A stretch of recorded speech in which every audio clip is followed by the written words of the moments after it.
exceptional job, and I was just really honored that she reached out to me in the first place to do this. The poem itself is based on the stories of several biblical women. It starts with Mary, holding baby Jesus. There's the hemorrhaging woman. There's also Mary Magdalene. And there are little tidbits of other biblical women and just little parts throughout the poem. But I wanted to tell the whole story of women in the Bible, but also courageous women, because my greatest influences have been courageous women in my life. And my mother, who's here today, sadly she's not right now, but resilience is her superpower. My grandmother, Joy, who died this year, her husband was a Methodist pastor.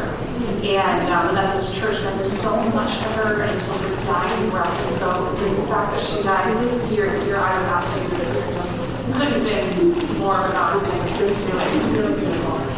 And then the women whose words have touched my life, Mary Oliver, Maya Angelou, the ones that gave me permission late in my life to start writing. And when you start writing late in your life, it's hard, especially if you have children, to find the time. And so to have something with such a beautiful message to focus on was really a gift. It was a gift. And thank you for having me here. Thank you for being here today.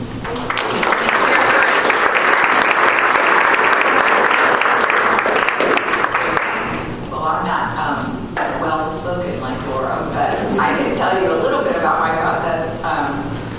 When Mark Gilgal contacted me to do this, I think it was maybe February, and I was excited, but I initially was like, I just couldn't figure out what to do for lyrics.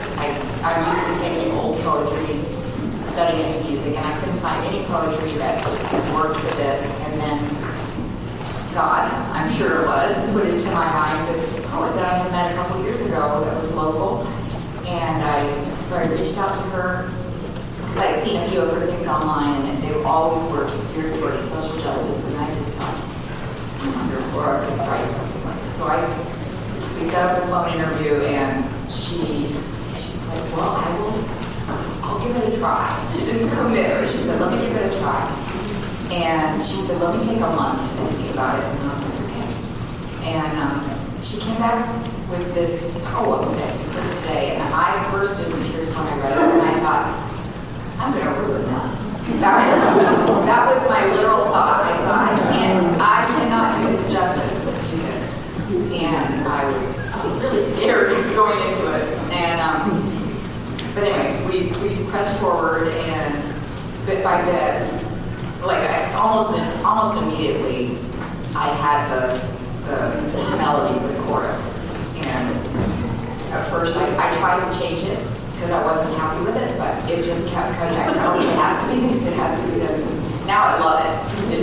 It took me a while to wrap my head around the whole thing. So anyway, I just feel so honored to have been asked to do this for your church again. So soon after I did it a couple years ago for Leela and her husband. But most of all, to have connected with Laura through this, and I'm hopeful that we will be able to do many more combinations, and that my real hope is that we'll be able to get this published quickly so that other churches can also use it. I think that's my hope. So, thank you.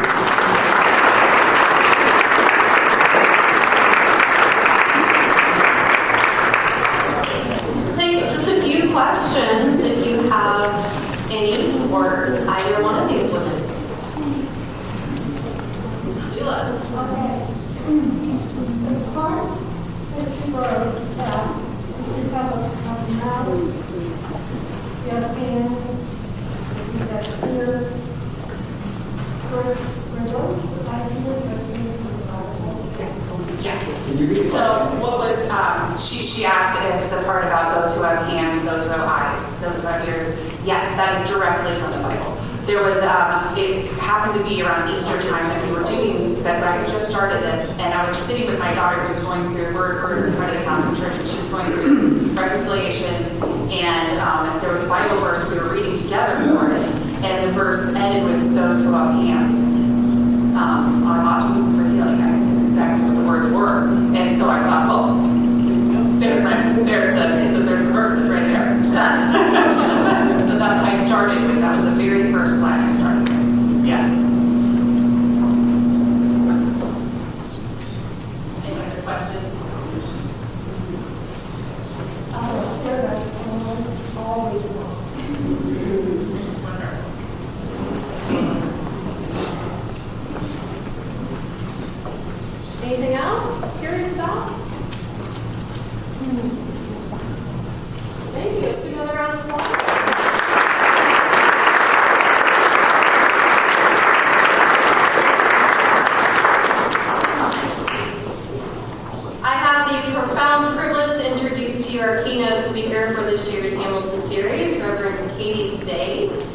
And I have to tell you, this is an organization that's near and dear to my heart as daughter of 2 retired OBGYN doctors. I told you I've had interesting dinner conversations my whole life.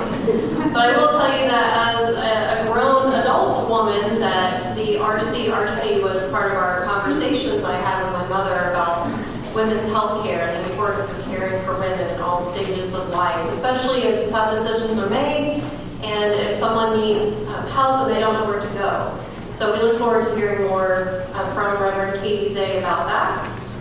As a way of introduction, Reverend Katey Zeh, pronouns she, her, is an ordained Baptist minister and the Chief Executive Officer of the Religious Community for Reproductive Choice, or the RCRC. The Center for American Progress named her as one of their top justice-seeking faith leaders to watch for her work on reproductive freedom.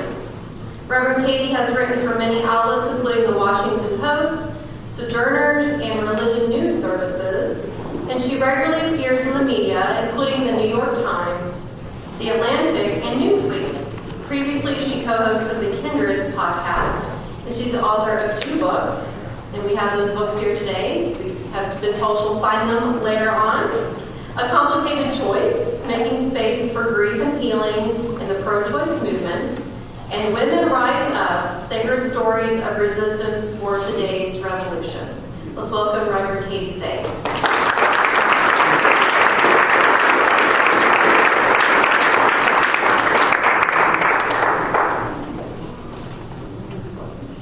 It's always hard to follow the bishop, you know, and follow it in position, but I'm so honored to be here with you at North United Methodist Church. Thank you for having me, and I want to thank Reverend Joe Moffett and the committee that organized this event for the invitation. Today we're going to reflect on the current state of women's health and what it means to respond in good faith to the challenges and the hopes, I promise are some, of this time. As I was preparing for today, I thought back to a time 15 years ago. I was 27, and I joined the United Methodist Church Advocacy Office called the General Board of Church and Society, if any of y'all know it, in Washington, D.C. And fun fact, before she was Bishop Malone, Reverend Malone was on our board of directors, so it was kind of cool to have her here today. But I was hired to launch this national advocacy campaign focused on global maternal health. It was called Healthy Families, Healthy Planet. And I spoke with congregations at annual conferences across the country about the importance of U.S. investment in family planning and how life-saving contraception could be for people around the world. And even though the work was focused on global health outcomes, I learned a lot about the realities of maternal and reproductive health here at home while I was doing that work. Because while the rest of the world was working to reduce maternal mortality, the United States was watching it climb and climb. And at the time, not so much now, we were a really big contributor to global health programs around the world, but we were not truly leading in this area because we had resources, we just were not allocating them here at home for our own maternal health crisis. So making those connections way back then helped shape the work that I would go on to do in the years to come. And that's been supporting people along the entirety of their reproductive lives. That includes nurturing families in all forms, and protecting overall health and well-being so that all of us can thrive in the way that I believe Jesus meant when he said, I came that they may have life and have it more abundantly. So now, 15 years later, I'm back at the United Methodist congregation speaking about these issues in today's context. So thank you for inviting me in to start this critical conversation. And I really do hope it's a conversation that we can have. A lot has changed over the last 15 years. Certainly the country's changed. The United Methodist Church has changed a lot, and I've changed. Somehow I became a Baptist minister in those 15 years. And yet the heart of this justice work stays very much the same. My own path into this work has always been grounded in caregiving work. I've trained doulas to help people spiritually through their abortion experiences. I was a founding member of the Carolina Abortion Fund, an organization that provides financial support and logistical help to people in need of abortion care. And when I was in seminary, I was an abortion clinic volunteer, and I held the hands of patients through these very, very vulnerable moments of their lives. And those experiences still ground and guide me in the embodied realities of people impacted by reproductive injustice. And so before I go any further, I want to acknowledge just how deeply personal these issues are, and they can touch places in us that are tender or maybe even still healing, because we're talking about our whole lives. We're talking about our families. We're talking about decisions we've made, losses we've had, grief we have, joy we have, all of us. And so I recognize that that can be tender, even if some of these things happened a long time ago. So just as you're here, I invite you to be mindful of what comes up emotionally in your thoughts and your bodies, and just allow yourselves to be here fully. It's all welcome and it's all okay. And just give yourself permission to be here as you are. When I first began speaking publicly about reproductive freedom nearly 20 years ago, the phrase women's health was what we commonly used. It was a way to open conversations about our access to health care in a society that wasn't well equipped or prepared to have those kinds of conversations, especially in the church. I'm sure you all can vouch for that. But over time, I've found that the term women's health can be very helpful in opening conversations. It can also be a limiting phrase. So it's such a broad umbrella, many communities were left out, sometimes unintentionally and sometimes intentionally. We're talking about trans and non-binary people, people of color, people with disabilities, undocumented people, people living in poverty or in rural areas. And their experiences of healthcare are impacted by so many deep inequities that go beyond gender identity. So I want to take the phrase women's health seriously and also challenge us to be more inclusive. Because our goal is justice, then health has to be holistic. And it has to mean that every person has the capacity for life, to thrive, and that every family and community has the same thing. When we look at our healthcare system today, we see how far we are from that vision. You heard some of this morning from Bishop Malone, but we have a maternal health crisis that really should shake all of us. Our country has the highest maternal mortality rate among the developed nations, and those numbers are rising and have been rising for a long time. As you heard, Black women are 3 to 4 times more likely to die in childbirth than their white counterparts, regardless of income or education. In some parts of the country, rural hospitals have closed their maternity wards, forcing pregnant people to drive for hours. And of course, all of this is happening in the wake of the Dobbs decision, which stripped away a constitutional right to abortion that has shaped reproductive health care for half a century. So when we talk about women's health, we have to ask, whose health are we talking about? Whose suffering do we see? And whose pain do we ignore? Those are ethical questions that we have to wrestle with and respond to. I would say reproductive health care has always been deeply sacred work. Our sacred text contains stories of community midwives and courageous women whose acts of defiance preserved life. When we say that every person is made in the image of God, we affirm that everyone, regardless of their income, their gender identity, their race, or geography, deserves compassionate care and the freedom to make moral decisions about their lives and their families and their futures. And yet, in today's reality, we know that so many people are being denied those very things, including in this state, Indiana, that has an abortion ban. States are criminalizing doctors for providing abortion care, even when a pregnancy threatens their patient's life. People who are pregnant and in medical crisis are often being turned away in emergency rooms and told to go home until their condition worsens, sometimes until they are on the brink of death. People experiencing miscarriages are being criminalized for their pregnancy losses. And this impacts other things like fertility treatment, contraception, and gender-affirming care. Folks trying to access that find that there are fewer and fewer places able to help them. So this isn't just a medical crisis, this really is a moral one, why it's so important to have these conversations in faith communities. So we have to hold space for that heartbreak and for the hope of this time. We have to acknowledge the pain of those who have been failed by our politics and our healthcare systems, and to honor the steadfast love and stubborn hope that keep us working for justice. Because these challenges are really immense, but they are not insurmountable. We start by asking, like Jesus did, who has been marginalized and silenced? And how will we show up for them? For those impacted by reproductive injustice, how can our churches be places where they're safe and supported and trusted to make their own decisions? And how can we journey alongside them with compassion and care? I've gotten to see how transformative faith communities can be in how we practice health. We can model holistic health care where all the parts of us, our mental health, our social well-being, our physical health, our spiritual health are all valued. We can advocate for policies that preserve health and support human flourishing.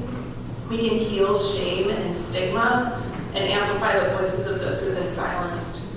And we can remember that the work of healing always starts within. It starts within ourselves, with one another, and with the God who's made us for thriving.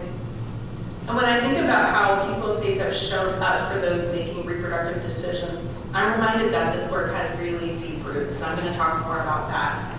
The call to journey with people during their most vulnerable moments has always been part of our religious story. And that's what drew me to my own calling, and it's what led the founders of the Religious Community for Reproductive Choice to act more than 50 years ago. They understood that faith and reproductive freedom are not at odds with each other. Their calling as religious leaders compelled them to care for their communities because they could not stand idly by while people in their communities were suffering. Their faith fueled their pursuit of justice and human dignity. For more than 50 years, the Religious Community for Reproductive Choice, or RCRC, has been a faithful voice for bodily autonomy and freedom. I should say the United Methodist Church was one of the founding members of RCRC. Leading the organization at this time is an honor, but it's also so heavy because in so many ways the circumstances that pregnant people face today mirror those of the ones that inspired the founders to create RCRC to begin with. So we grew out of what was known as the Clergy Consultation Service on Abortion. Does anyone here know that? Okay, I've got one. Okay. I love telling this story because it's an unsung part of our religious history that we should all know. So the Clergy Consultation Service on Abortion operated in the 6 years prior to Roe v. Wade. These were primarily Jewish and Protestant clergy who formed grassroots networks across 38 states, and helped nearly 500,000 people in those 6 years access safe abortion care before Roe. It's a lot of people. It's a lot of clergy, a lot of people they helped. So this is part of our American religious history that few of us are aware of. And I'm honored to inherit that legacy of the courageous people of faith who put their values and convictions into practice to care for their communities when the law refused to. So we have to celebrate and honor that history, but also be careful not to romanticize it. These clergy were very courageous, but they were also limited by their social location. They were almost all white men with religious authority. So the movement that they began did not always center women or the people most impacted by reproductive injustice. That's something that we're called to do differently today. Times like this invite us to reflect on what we can learn from our past. What wisdom can we glean from those who came before us? And what patterns do we need to break? How can we build something that's more expansive and inclusive than what existed before? And as I reflect on these questions, I keep coming back to my own journey into this work that I alluded to, which began not in the church, but in the walls of an abortion clinic. I was in my early 20s and a seminary student at Yale Divinity School when I volunteered at an abortion clinic that was just across the street. And I got to be in the procedure room with patients holding their hands through a very vulnerable moment. And also got to develop relationships with the doctors and the nurses there. Outside the clinic, though, were Christian people who were protesting what was happening there, all in the name of their faith, which was a faith that we shared. And they were harassing patients and the doctors and me too. So that was really a moment of me going, okay, I have to figure out a way to bridge these worlds here, because I'm seeing the sacred work that's happening inside, but I mean that by my Christian counterparts in this very kind of violent way. So since that time, it has been my sacred calling to tell the truth, that being a person of faith and supporting reproductive freedom are not mutually exclusive. If anything, it is my faith that compels me to do this work. I was ordained, here's where the Baptist comes in, I was ordained by Fuller Memorial Baptist Church in Raleigh, North Carolina in 2018 to this very calling. And just a fun fact about Fuller, they got kicked out of the Southern Baptist Church at every level, starting in the 1990s. So they're Democratic Baptists, and you might think, yeah, they're amazing. And they saw that what I was doing was already ordained ministry, and they simply blessed me to do it, to advocate publicly for reproductive freedom and dignity in the world. So my faith calls me to stand with those who are making sacred decisions about their lives, and I'm really honored to be continuing that work here with you today. There is so much to be done if we're going to create the kind of world where every person can thrive, and again, embody that King that they may have life and have it more abundantly. Now, I grew up in a very evangelical community, and I was taught a very specific interpretation of that passage. It was primarily eschatological text, so these big fancy seminary word, just meaning it meant something about the life beyond this one. But the Jesus I have studied and have encountered in Scripture, and frankly in life, was someone deeply invested in the well-being of those right in front of him, who were in need of care. He didn't promise an end to their suffering in the hereafter. He cared for their bodies and their spirits in the here and now. And that's the vision of abundant life that drives my work, a faith that centers care and compassion and the tangible well-being of people.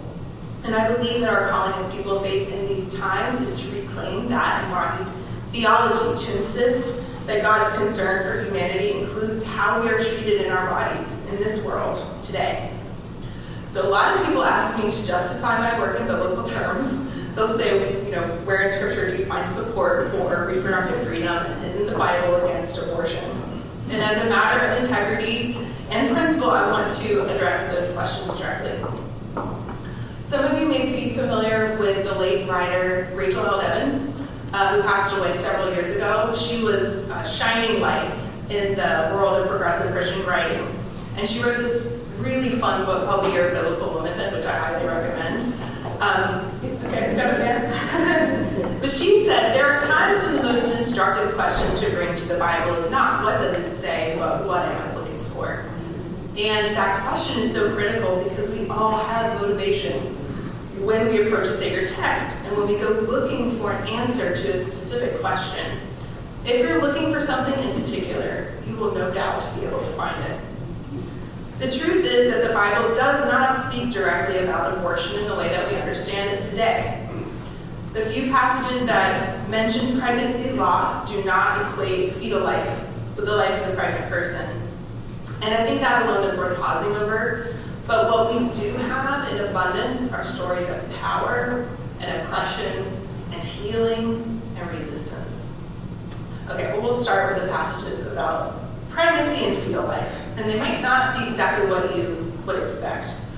In Exodus 21, for example, when a pregnant woman is injured and miscarries, the text requires the offender to pay a fine to her husband. But if she dies, the penalty is life for life. So we see this clear distinction between the value of the pregnant person's life and that of the fetus.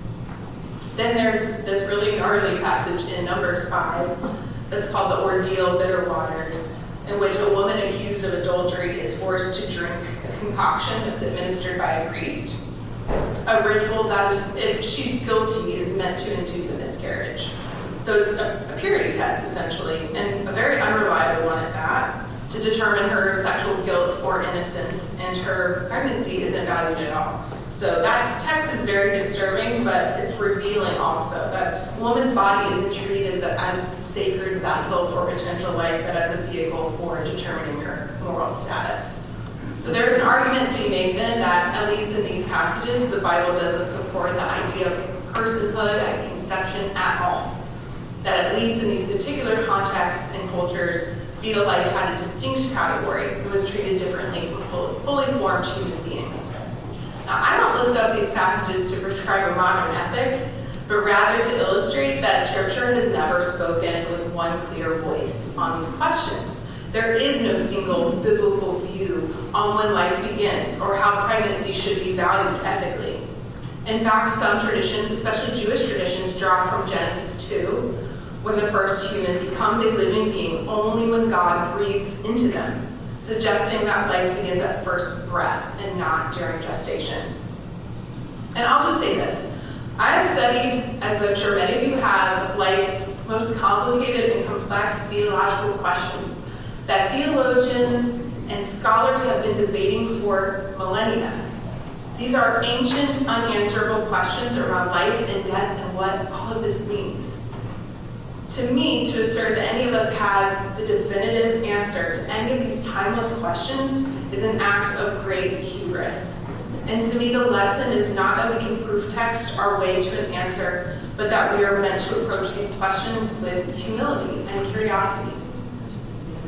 Our sacred text also contains stories of reproductive oppression, like the story of Hagar, who is an enslaved woman forced into surrogacy. Her body is used against her consent to give birth to a child for Abraham and Sarah, and afterwards she is cast into the wilderness. But in the midst of that deep injustice, Hagar has one of the most profound encounters with the divine. She becomes the first person in Scripture to give God a name, and she calls God El Roi, the God who sees. God sees her suffering and her pain and her humanity too. We also have stories of resistance. My favorite, Shiphrah and Puah, the Hebrew midwives in Exodus 1, who refused to comply with the unjust laws of the Egyptian Pharaoh, and who used their sacred knowledge of childbirth to protect the dignity of the Hebrew women and to save the lives of their infant sons. These women were ordered to become instruments of state violence, but they resisted, even when doing so put their lives at great risk. And when Pharaoh demanded an explanation, they responded, "The Hebrew women are strong. They give birth even before we arrive." Love that. So savvy. The Pharaoh was not going to invite himself into the birthing room. Their defiance is remembered in Scripture, not as rebellion, but as righteousness. And if we take Scripture seriously, then we also take seriously the example of Jesus, his ministry of presence, his healing touch, his attention to those society cast aside. Over and over again, as we heard from Bishop Malone this morning, Jesus restored people to community. He made visible those the world ignored, and that to me is the spiritual foundation for reproductive freedom and human rights in general, that every person's body and story and decision is worthy of care and respect. And I love that the song this morning included an allusion to the hemorrhaging woman, because that is going to be my foundational text for this conversation today. The hemorrhaging woman in Mark is a story not only of individual healing, but of communal restoration. And it's really, for me, the cornerstone of reproductive and spiritual liberation. You probably already know this story, but I'm going to tell you anyway. A woman has been bleeding for 12 years. Her constant hemorrhaging drains her physical strength and likely her fertility. She has spent everything that she has on doctors who don't cure her, but only take all of her financial resources from her, and her condition gets worse. That alone could be tragic. But beyond that physical suffering, the stigma attached to her condition isolates her from her community. The social and religious norms of the time dictate where a bleeding woman is permitted to go and what kind of relationships she's allowed to have.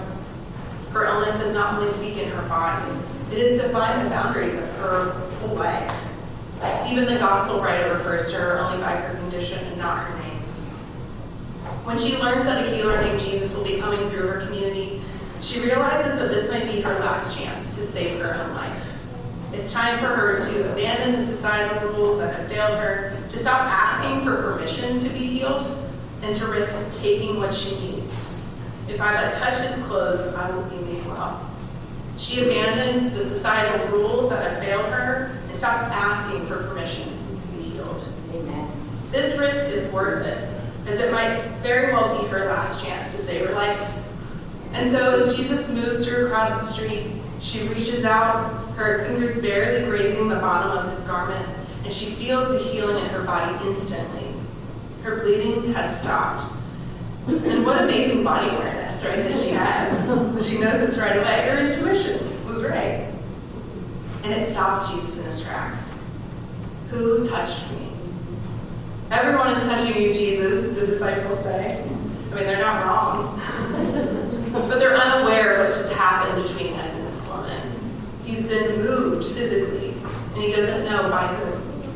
What I love about this story is that Jesus is not the protagonist. The woman is. It's through her touch, her reaching out in faith and bravery, that the power is unleashed and the healing is catalyzed. It's her audacity to reach out for the thing that she doesn't have permission for, but that she knows intuitively is what will bring her healing, and does. Who touched me? This moment of asking is when the woman chooses to be brave. Again, Bishop Malone talked about 2 miracles. That's the same in this story. Because this woman could have easily left the crowd unnoticed and gone about her life having been healed, perhaps somewhere else where she would not be known as the hemorrhaging woman. But she feels drawn to the possibility of something even more miraculous, liberation from a life of hiding. Despite her fear, she chooses to tell Jesus the whole truth. And I imagine it must be gut-wrenching for her, recounting the details of her suffering and confessing her boundary breaking and touching him.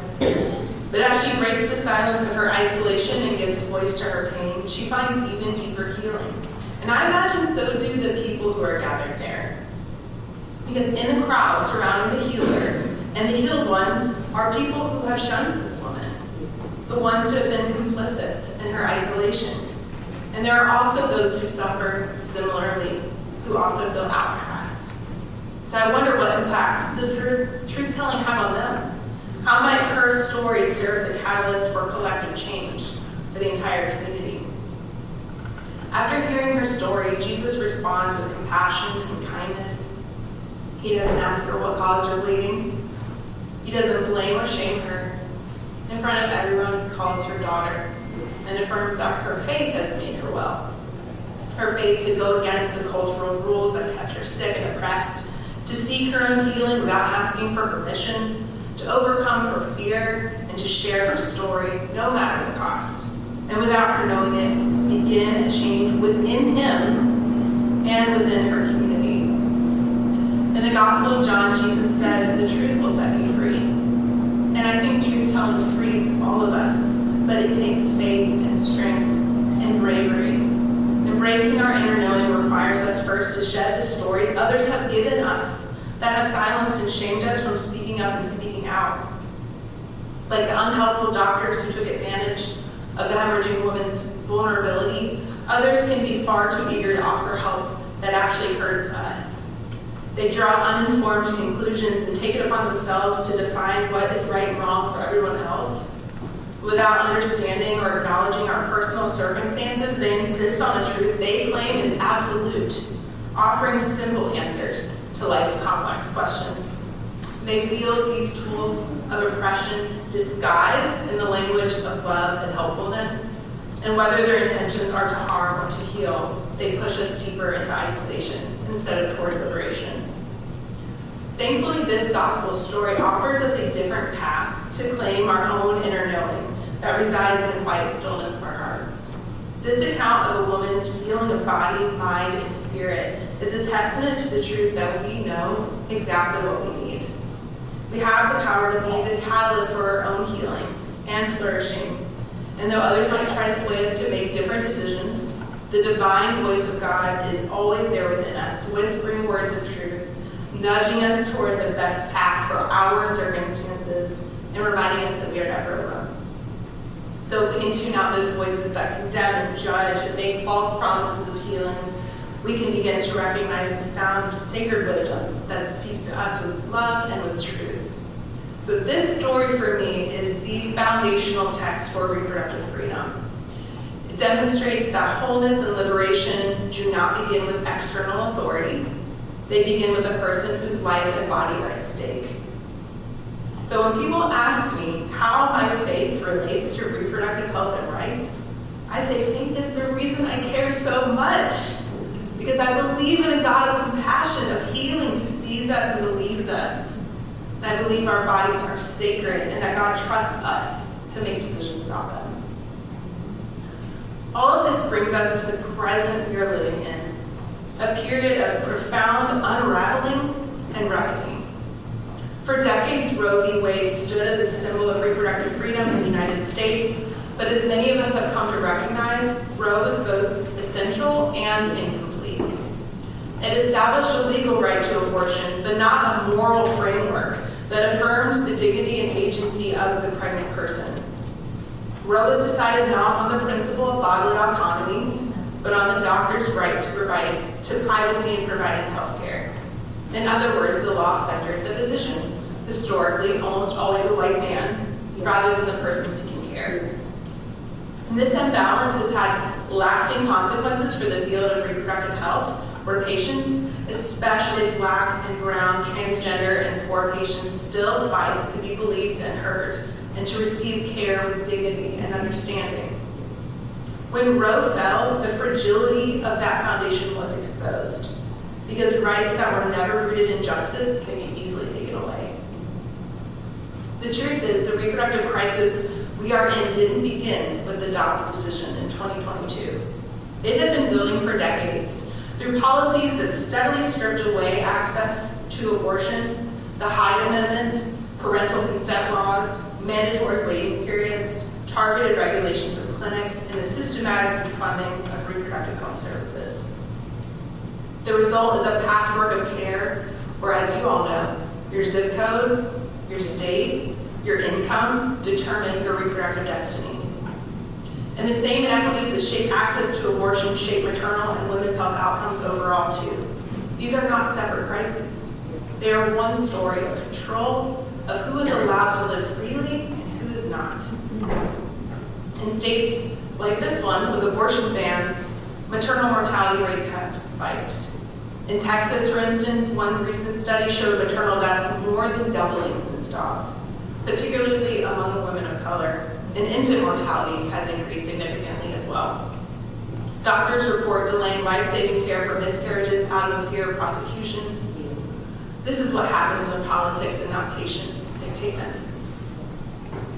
When lawmakers use theological language to limit or ban access to health care, or when they pass legislation that forces people to continue pregnancies when their bodies or circumstances cannot safely sustain them, or when they prevent doctors from providing medical care to patients, they are not honoring God or upholding life as they claim. They are wielding religion as a weapon of control rather than a tool of liberation. This is not new. The use of Christianity to justify and uphold systems of domination like patriarchy and racism and empire goes back centuries and millennia. And yet at every turn in history, there have always been people of faith who resisted and refused to comply with injustice. When the Dobbs decision leaked, it was a watershed moment. Everything familiar collapsed, exposing the cracks in our foundations. But sometimes what falls must fall so that we can rebuild something more just and true. Okay, hang in there with me. Have any of you all studied tarot cards or are familiar with them at all? Okay. I think a few people coming out in support of tarot. I think it's a great sacred tool with so much helpful framework for us. So in the tradition of tarot, the Tower card, if you all know this, shows a tall structure struck by lightning. Fire breaking through stone, people falling from its heights, chaos all around. It's rarely a card anyone welcomes. If you've ever pulled tarot, you know something big is coming. And the Tower represents those experiences in our lives when what we have built, our institutions, our certainties, our beliefs, our structures, can no longer hold. It signals a breaking open and a shattering of illusion. And yet, the wisdom of the tarot is not only in the destruction, but in what follows. The old foundation crumbles so that something truer can rise in its place. It clears the ground for new growth, for better structures, for a faith that is no longer propped up by false certainty, but rooted in truth.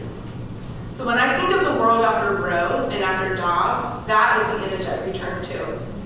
Across the country, clinics have closed, but new ones have opened, and new networks of care have emerged. Doula collectives, abortion funds, reproductive chaplains, mutual aid efforts, all rising from the rubble of systems that failed us. This is our Tower moment, devastating, clarifying, and full of potential. The question before us now is, how will we rebuild? And what will we refuse to rebuild?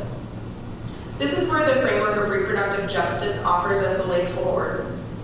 In the 1990s, communities of Indigenous women and Black women gathered to draft the tenets of what we now call reproductive justice, a comprehensive framework based in human rights that is inclusive of reproductive health and rights, but goes beyond them to talk holistically about our reproductive well-being, individually and collectively. This originally included, and still does, the right to have children, the right not to have children, and the right to raise children in safe and healthy environments. And since that time, generations of activists have added to it and expanded to it to include other human rights, like the right to bodily autonomy and the right to pleasure. Reproductive justice at its core is a paradigm for wholeness. It helps us to examine the ways in which interlocking systems of oppression function together. We know that the onslaught of anti-trans legislation, voter suppression efforts, the banning of teaching of critical race theory in schools, upholding the rights of corporations, y'all know what I'm talking about, go on and on. All of these and more are tied together under the banner of a white Christian nationalist political agenda. Their proponents believe it's their divine right to dominate and exert power over and against others for their own self-interest. In this country, Christian nationalists have spent generations shaping law, culture, medicine, politics, education, and family life according to a theology of hierarchy and punishment. But their story is not the only one. We can and we must tell another story of faith, one that sets people free. One of the things that I hear often from people, especially right after the fall of Roe, is this idea that we are going backwards or moving back in time. The truth is, this is how we are collectively choosing to move into the future. Destroying reproductive rights, voters' rights, workers' rights, immigrant rights, queer rights, trans rights, and so on and so on. So when we talk about the future of women's health, I want us to remember that we are not simply talking about doctors and hospitals and policies. We are talking about power. We are talking about who gets to decide what happens in their own body and life. And we are talking about what kind of theological and moral imagination we will bring to this challenging time as people of faith. This tower moment gives us the opportunity to examine the rubble of the foundation some of us mistakenly thought was firm, and decide how we're going to rebuild for a different kind of future. What would human flourishing truly look like? How might we envision a different way of moving forward with our work for reproductive freedom? How might we challenge some of our assumptions and ways of thinking about our reproductive lives so that we can truly experience liberation in our bodies and in our communities? This is the collective work of deconstruction and reconstruction. So where do we start as people of faith? This is where the practice of theological imagination becomes essential. The prophet Isaiah wrote to a people who had lived through displacement and devastation. He didn't talk about a promise to return to how things used to be. He offered a vision of something not yet seen, a world where flourishing was possible again. He wrote about the glorious new heavens and new earth that were imminent, a peaceful reality full of prosperity and abundance for generations to come. Holding that vision is the kind of practice that can inspire us to address the immediate crisis that we face today. We have to hold both, the suffering of the now, the destruction of the tower, and the liberatory vision for the future of what we want to build in its place. This is essential, because if we do not know what we are creating, we risk reinforcing the very systems of oppression that we seek to dismantle. Imagination is not fantasy. Imagination is how we build what does not yet exist. So the question becomes, what future are we willing to imagine for reproductive freedom? What would it mean to understand reproductive decision-making not merely as a legal issue, but as a deeply human, embodied, spiritual one, guided by community, experience, and compassion? What if we reclaimed the wisdom of midwives and healers who have always known how to care for their communities when institutions withheld care? What if we recognized abortion, birth, miscarriage, adoption, infertility, parenting, perimenopause, menopause. Okay. As part of the full spectrum of reproductive life that requires dignity, support, and spaciousness. When people ask me, what can we do now, right? That's where you feel in the speech, right? What can we do? I don't begin with big external actions. I begin with interior questions. What were you taught, explicitly or implicitly, about the kind of person who needs abortion care? What stories are still lodged in your psyche or in your bodies around shame and judgment and silence? Who do those narratives serve? And whom do they harm? And then I suggest turning outward, but just right here. Who in your community, your family, this congregation needs a conversation that allows nuance and honesty? That work is essential for the healing and transformation that we need in order to do the long-term work of justice. Because I truly believe the work starts within ourselves, our relationships, and our communities. And I think this is where the story of the hemorrhaging woman returns to us as a teacher. Her healing did not begin when someone granted her permission. It began when she trusted her own and knew, her own sense of self, her own knowing, when she reached for what she needed. Her healing set her free, and it transformed the community around her, and Jesus too. That is the invitation of this moment, not to accept the future prescribed to us, but to participate with the divine in one another and shaping a different one. So as we look toward the future of women's health and all that entails in this country, and here in Indiana in particular, this is the question I leave you with. What is the vision of the world that we have not yet seen, but we believe is not only possible, but is inevitable? What would that world look and feel like to you? We must be willing and daring enough to imagine that reality and then do everything now in alignment with that vision. That is our challenge and our responsibility. In my own visioning, what I see is expansive.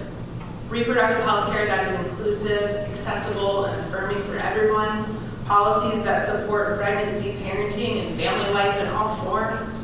Investment in birth justice organizations and the community midwives who have been saving lives for generations. And congregations like this one, meeting people along their reproductive journey, not with judgment, but with resources and companionship and love. We are not going to go backward. We are choosing right now what comes next. And the future is just not something that happens to us. It's something that we build together here and now. And we can and we will build something truly beautiful. Thank you so much.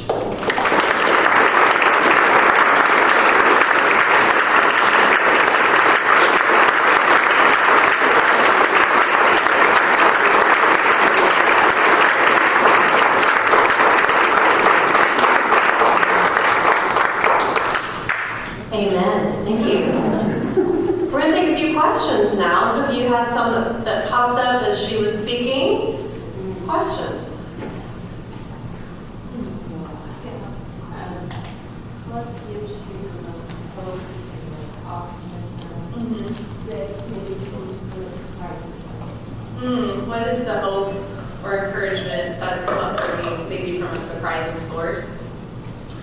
I would say for me, I don't know if it's surprising, but it's really doing this work in community. I mean, sometimes I think, especially, I'm sure many of you all are justice worker advocates, and it can feel so heavy, especially when there's such deep loss. And frankly, the whole time I've been involved in this work, we've always been losing. We've been maintaining, or we celebrated maintenance, but we were always losing. And I think what gives me the most hope is just remembering that there are so many people I don't even know about who are doing their part to make this world more just. And a lot of times they're doing it understandably, kind of strategically and under the radar. But when I encounter those folks, like I'll share, for example, I have a clergy friend who lives in Dallas, and San Antonio, and she flies patients every single week from Dallas to New Mexico to get abortion care. She flies with them there, she stays with them during their procedures, and then she flies home. And before they get on the plane back to Texas, I'm gonna get emotional. She says, I cannot say goodbye to you at the airport because someone might be there to arrest me. So you have to act like you don't even know me. This shit's at every week. My job feels easy in comparison. I get to just talk to beautiful people like you, but just thinking about there are so many people like that who are just, regardless of what the law says, the unjust laws, they will not abide.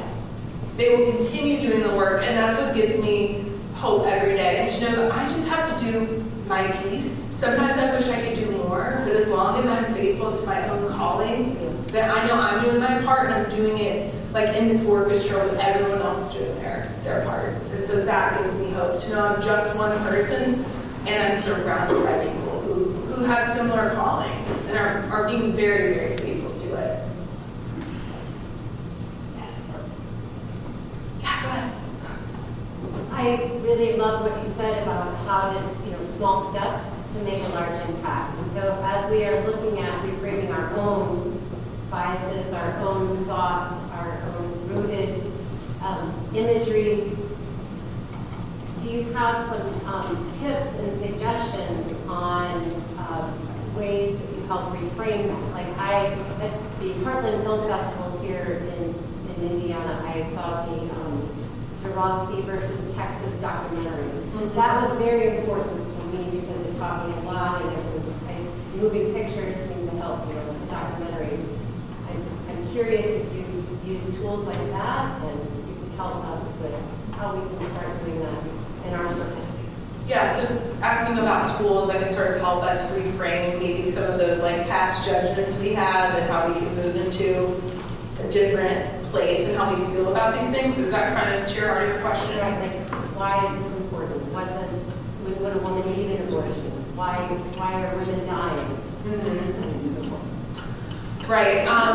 So I think it can be really helpful to just read or listen to people's abortion stories. I mean, not to like push my own book, but I wrote a book about abortion stories for this reason, because I wanted to show a variety of different kinds of circumstances and stories that people had around why they needed to end a pregnancy, and they're all very different, even though there are threads that connect them. Because I think what stories do is, we all have abortion stigma. I mean, we live in a society that the anti-abortion movement, fueled by Christian nationalism, has flooded the media with their messaging. And so to me, it operates very much like internalized racism and sexism and homophobia. I mean, you cannot live in this culture and not be exposed to their messages, even if you don't believe them.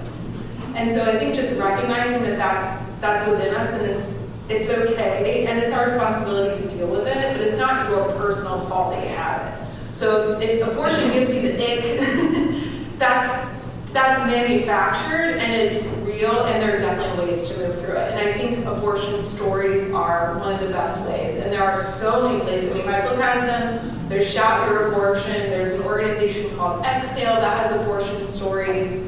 And they're going to range. I mean, some people are going to say this was the best thing that ever happened to me. Some people are going to say, I wish I hadn't. But most fall in between. And I think just allowing ourselves that every person's story is unique, that sometimes people move through lots of emotions, but ultimately get to a place of resolution that this was what I needed in my life, can be really helpful for dealing with some of that stigma that we feel. Also, I think abortion is unique in that we don't really talk about many medical things in public, right? Like any surgery that would be described to me, I would probably have some feelings about. Abortion is so unique in that way. So just honoring the feelings that we have, and then remembering the people who are impacted by it, instead of the abstract kind of talking points of the opposition. So I think, films are great. My board chair did, her name is Asha Daya, she's a filmmaker, and she did a short film about people who needed abortions later in their pregnancy, which I think is one that a lot of people struggle with. But again, just hearing what people's circumstances were, hearing their emotions, why they needed it, can just be really helpful in combating some of those feelings that might not be rooted in any particular person's story. So I think storytelling is the key. Yes. 1, 2, 3. You go. Yes, back here. During COVID, there was like a pro-life movement, like anti-vaccine, because of aborted fetus material being used in the development of the vaccine was the story. Can you speak to that at all? I mean, there was whole like pro-life dinners, fundraisers being around, don't take the vaccine because therefore you're supporting abortion. I didn't know if you'd seen that at all in your work. I vaguely remember something about that. The details are sort of like evading me at this time. I also know at the same time there were anti-abortion protesters who were like spitting on the faces of providers saying, I hope you get COVID and die. I mean, it was just wild. It was just, yeah, we could talk about it offline, but it was a lot of like mega donors to the orange person. And anyway, it was a lot of local people. There were dinners in Indianapolis about it, and the keynote was about how if you take that vaccine, you're supporting abortion.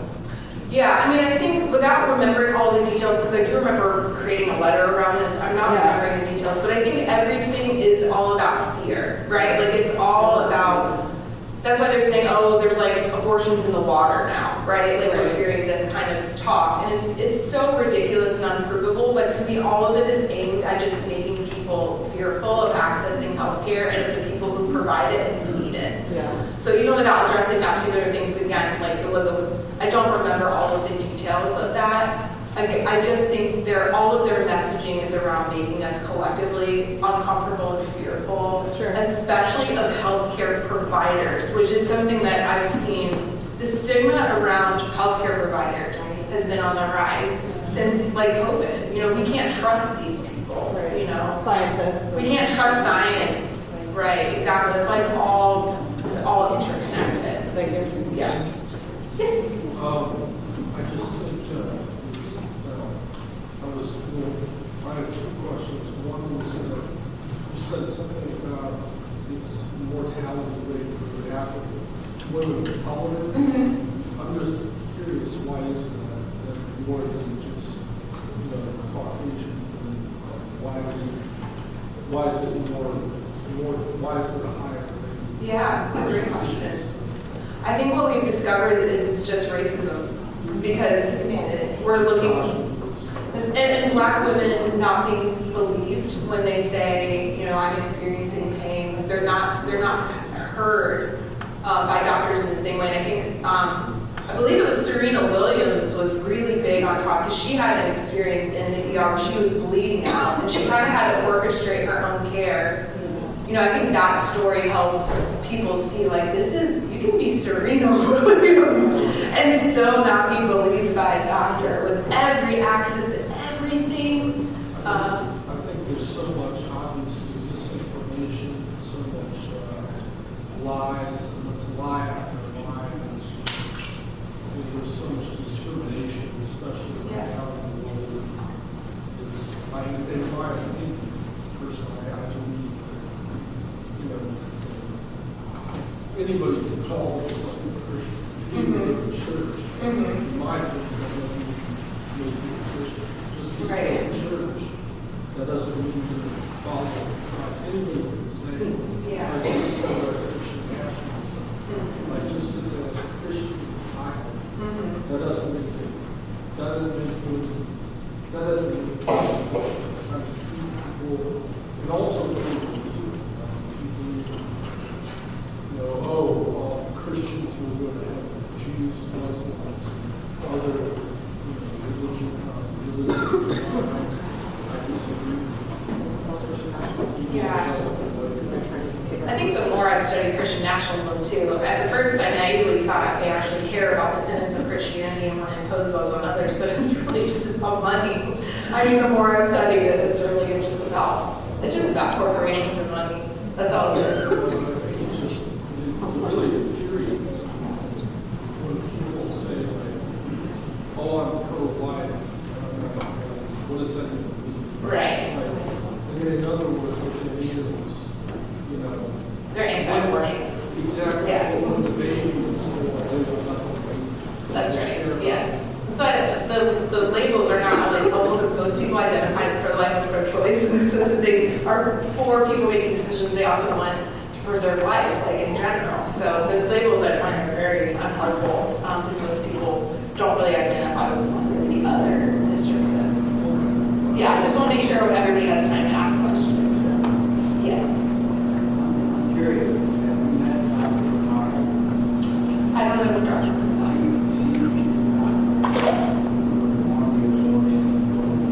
Oh, wow.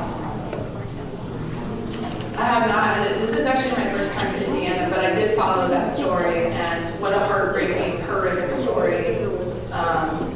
Yeah, and I think about, one thing I talk a lot about, just the moral injury that's happening to abortion providers in terms of them not being able to provide care for their patients because of the laws, or the horrifying things that they're seeing. The ones who can still provide care are seeing more and more horrific cases coming from other places. And so one of the things that our CRC has done is work more to provide care for care providers. And I should mention the little God Loves People Who've Had Abortion, that is, postcard that you can take. On the back of it, there's more information about our organization, and there is a QR code where you can sign up to learn more about us. One thing I would love to share that I didn't include in my talk is we have a resource called Abortion's Welcome, and it is a spiritual companion site for people before, during, and after abortion.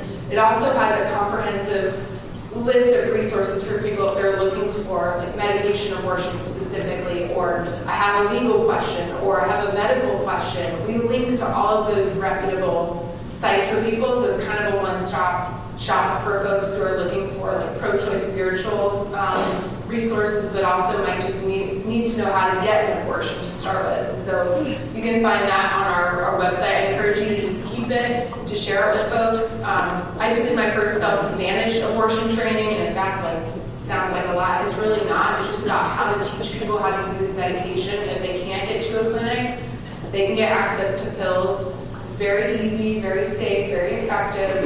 Women in Latin America have been doing this for a long time. And so our CRC can be a hub for you all if you're looking for just additional resources or training, or you want to get more involved. I would love to be connected and help the work that is going on here in your state. I know it's a really tough climate, but like I said, there are always people who are doing that work regardless of what the law says. Any other questions? Yes. You talked about what I call the new world. The old has been knocked away. Are you brave enough to sort of predict what that's My tarot cards tell me that. when Jesus is going to When Jesus is going to. Well, in some ways, I think Jesus is among us always. I think that we're being guided by the Spirit to do this work. I don't know. I have an 11-year-old daughter, and I think often about, the world that she's inheriting, which I think is a question that every generation asks. And I try to stay both grounded in the realities, in the horrific realities, but also, again, the hopefulness of the people who are making change. And what I do know is that nothing is permanent. So what we're facing today, it might get worse, but eventually it's going to lose its hold. And I just hope to be part, in this generation, I hope to be part of swinging the pendulum back the other way toward justice. I fear that we might be facing a national abortion ban. I think that is very possible, that we will see that, not just at the state level, but at a national level at this point. So just being prepared, while maintaining hope about the future and the small actions that we take toward that, but also being mindful of what we will likely face. I think that tension is what we're called to live in as people of faith, and it's very difficult, but we have to hold on collectively to this vision, even while we anticipate what might happen next. That doesn't really answer your question. It's one of those big life questions that I think every generation has asked. When will this get better? It will when we make it better. Yes.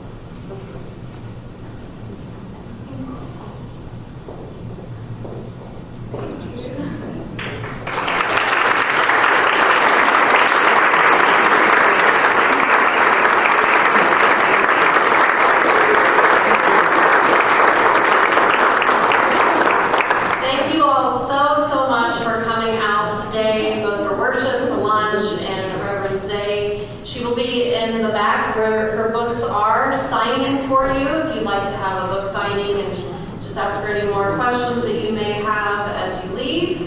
We please ask you to clean up after yourselves. That helps our staff and our committee members out a whole lot. There's also plenty of food left back there. If you'd like to take a sandwich or two to go, there's bottled water, extra snacks, please do that. And if you're